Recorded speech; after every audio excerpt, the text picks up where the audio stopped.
Democratic national কনভেনশনের প্রথম দিনে হাজির হয়ে সবাইকে চমকে দেন ভাইস প্রেসিডেন্ট কামালা হ্যারিস। এ সময় তিনি ঐতিহাসিক নেতৃত্ব ও আজীবন দেশের জন্য কাজ করে যাওয়ায় প্রেসিডেন্ট জো বাইডেনকে ধন্যবাদ জানান। কনভেনশনে ফার্স্ট লেডি জিল বাইডেন বলেছেন, বাইডেন মন থেকেই পুনর্নির্বাচনের সিদ্ধান্ত থেকে সরে এসেছেন এবং কামালা হ্যারিসকে পূর্ণ সমর্থন জানিয়েছেন।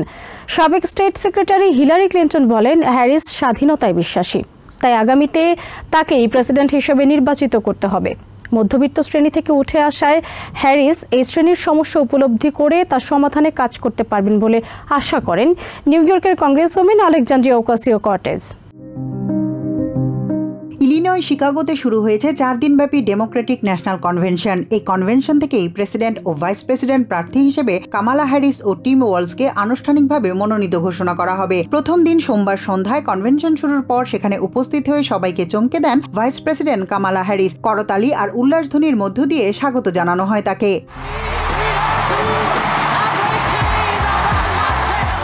এ সময় তিনি প্রেসিডেন্ট জো বাইডেনের প্রতি কৃতজ্ঞতা ও ধন্যবাদ জানান। বলেন, দেশের জন্য আজীবন কাজ করে গেছেন বাইডেন। ঐতিহাসিক নেতৃত্বদানের মাধ্যমে দেশকে এগিয়ে নিয়েছেন তিনি।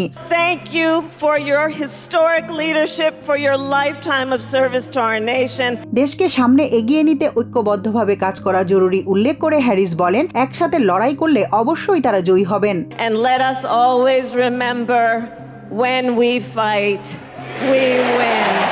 কনভেনশনে বক্তব্য রাখেন first lady doctor Jill Biden. তিনি বলেন, জো বাইডেনের সাথে তার সম্পর্কের 50 বছরে তিনি দেখেছেন দেশ ও জনগণের প্রতি তার নিষ্ঠা ও ভালোবাসা। বাইডেন তার মন থেকেই পুনর্নির্বাচনের সিদ্ধান্ত থেকে সরে এসেছেন এবং কামালা হ্যারিসকে পূর্ণ সমর্থন জানিয়েছেন।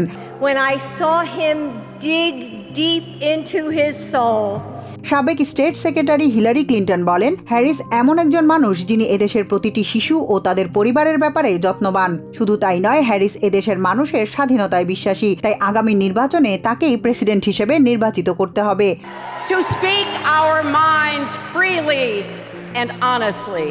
নিউ ইয়র্কের কংগ্রেসম্যান আলেকজান্দ্রিয়া ওকাসিও-কর্টেজ বলেন, এবারের নির্বাচনে হ্যারিসের মতো এমন একজন প্রার্থীকে জয়ী করার সুযোগ এসেছে যিনি নিজেও মধ্যবিত্ত শ্রেণী থেকে উঠে এসেছেন। তাই মধ্যবিত্ত শ্রেণীর সমস্যা উপলব্ধি করে তার সমাধান সহজেই করতে পারবেন তিনি।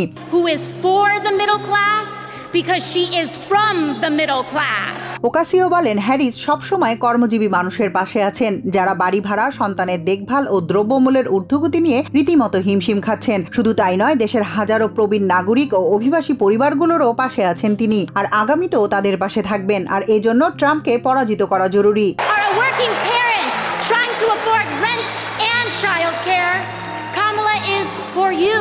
ওকাসিও তার বক্তব্যে গাজা যুদ্ধ প্রসঙ্গে হ্যারিসের নেওয়া পদক্ষেপের কথাও তুলে ধরেন। বলেন, গাজায় যুদ্ধবিরতি নিশ্চিত করতে এবং হামাসের হাতে জিম্মি ইসরায়েলের নাগরিকদের ফিরিয়ে আনার ব্যাপারে অক্লান্ত পরিশ্রম করে যাচ্ছেন তিনি। Ceasefire in Gaza and bringing hostages home. Tahmina Tashi, TVN 24 news desk. New York থেকে সম্প্রচারিত TVN 24 টেলিভিশন বিশ্বজুড়ে বাঙালির কণ্ঠস্বর।